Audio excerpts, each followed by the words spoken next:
So today I'm talking about storytelling, and this comes from me reading books for years now to my little one to make him fall asleep.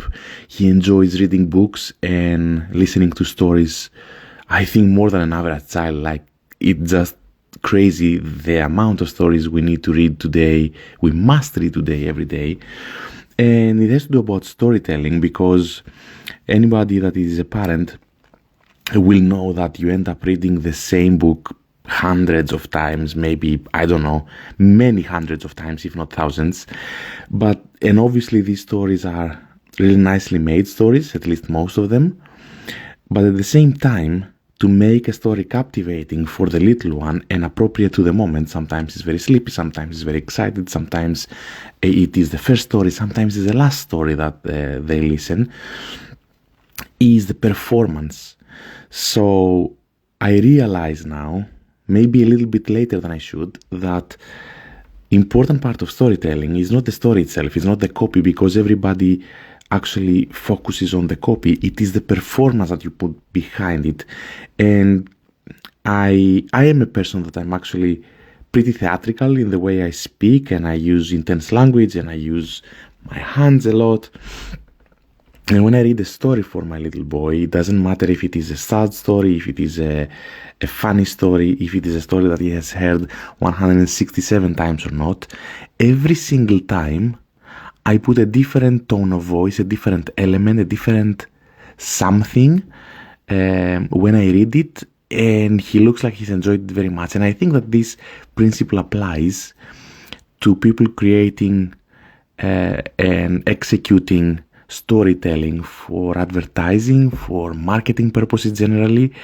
I believe you can have one piece of copy, one story, and then you must really record it and execute it tens of times, if not hundreds, with different tonality, with different execution, with different B-rolls, with different backgrounds, with different everything, because you never know which kind of mood you're going to reach your potential customer at, what they are browsing before they actually see your ad, what kind of mindset or what kind of mood they have when they see your landing page and they see a video there, or they see any kind of creative.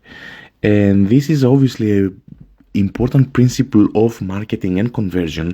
Like, you need to have a lot of different split tests, a lot of different variations in order to find the winning one. But the performance and the variety of performance on the same story, it matters. And it is an important lesson that I actually took a note, because there is a lot of the things that we need to learn from our everyday life, because especially when we do this as a profession, as a business, we forget that storytelling, landing pages, advertising, marketing, everything is directed to people, and people that they have different moods, that they consume the content in different times of their life, in different times of their day, in different moods, in different energy levels, in different everything. So having the same story, even if the story is the best, if it is only delivered in one specific way, it won't reach the hearts of as many people as it could potentially do.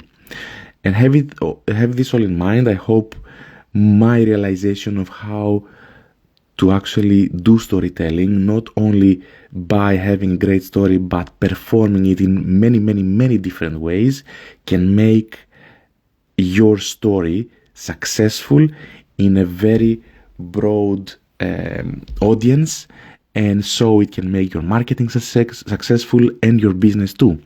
And with this in mind, this is Sunday. Tomorrow it is another big week ahead, and I hope you are all well, and I will see you tomorrow.